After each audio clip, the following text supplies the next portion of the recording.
goodness gracious me!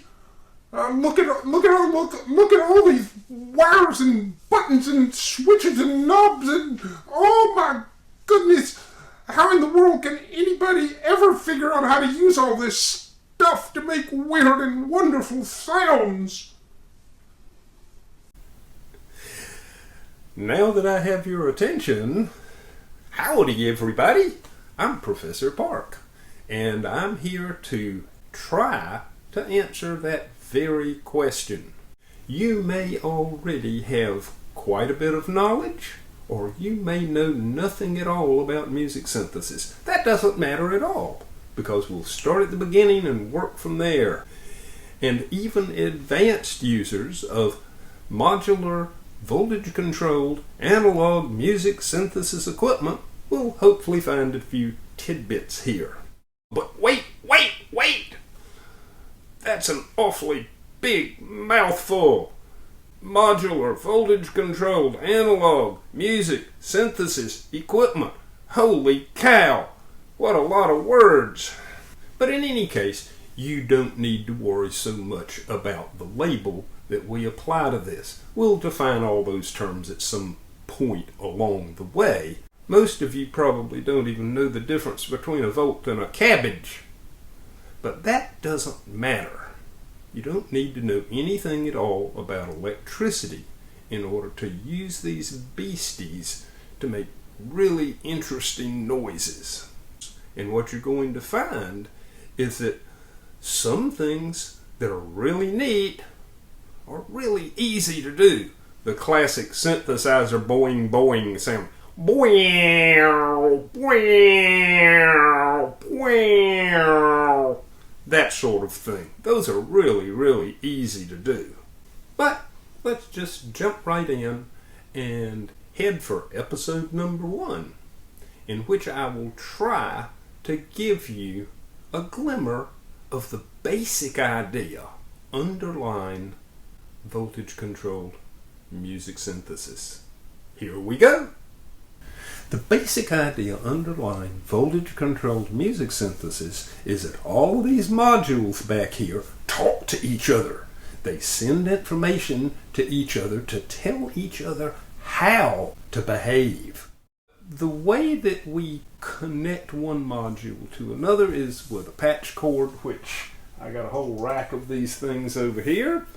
There we go, there's a patch cord, and you plug one end into a jack that has some information, and you plug the other end into another jack that is waiting to receive information about how that module should behave.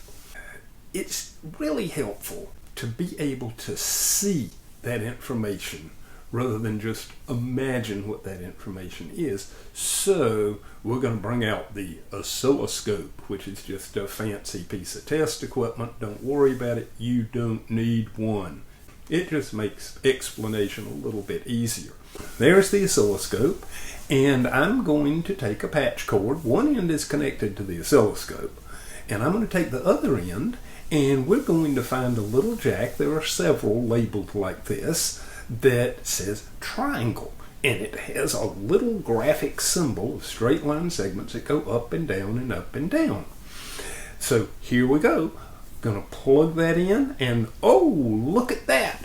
It goes up, then it goes down, then it goes up, then it goes down. So the information being conveyed is go up, go down, go up, go down, go up, go down. Now, let's take that information and send it off to another module and tell something inside that module to go up and down and up and down. Here we go. We've got an oscillator. An oscillator just makes a tone. And now I'm going to plug this patch cord into a little hole labeled linear frequency. Don't worry about the word linear. The key word there is frequency. The frequency is the pitch of the sound. So here we go.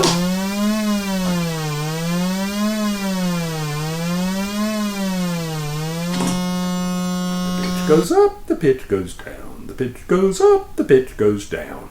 Ah, So now that up-down signal is telling the frequency or the pitch of the sound to go up and down and up and down. Okay, let's do another one. There's another module called an amplifier, and let's just plug this one into that amplifier into one of the control inputs because we want to control the device. And here we go.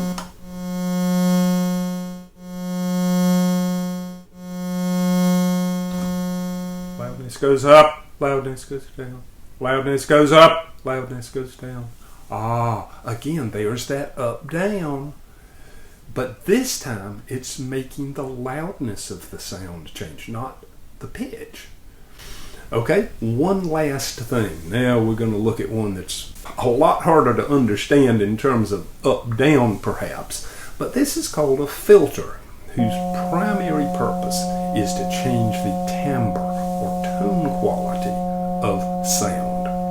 So, here we go.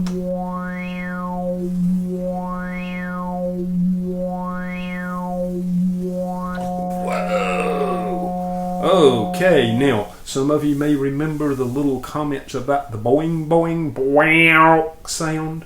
Well, you probably can hear the beginnings of that sound in this. Now, we're not quite there, but hopefully you can hear how, with a little more work, we could get there. So, we've taken that simple little up-down signal, and we have modified that sound in 3 totally different ways. That's the basic idea. You use one module to control another. Now, you can have dozens and dozens of interconnections with modules telling other modules what to do, and it can get to be pretty complicated. But for right now, that will suffice as a basic introduction to what voltage-controlled music synthesis is all about. So, this probably raised more questions than it answered, and that's okay. There's always more questions. And hopefully, not too many of you watching this video are now going to run screaming in terror from these beasties, but I have piqued your interest enough that you want to actually begin to play around with this stuff.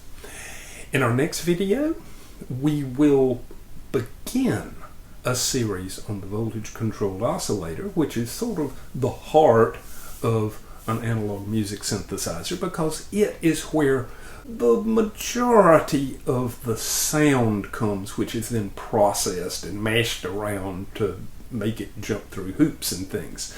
So, until then, this is Professor Park. Adios!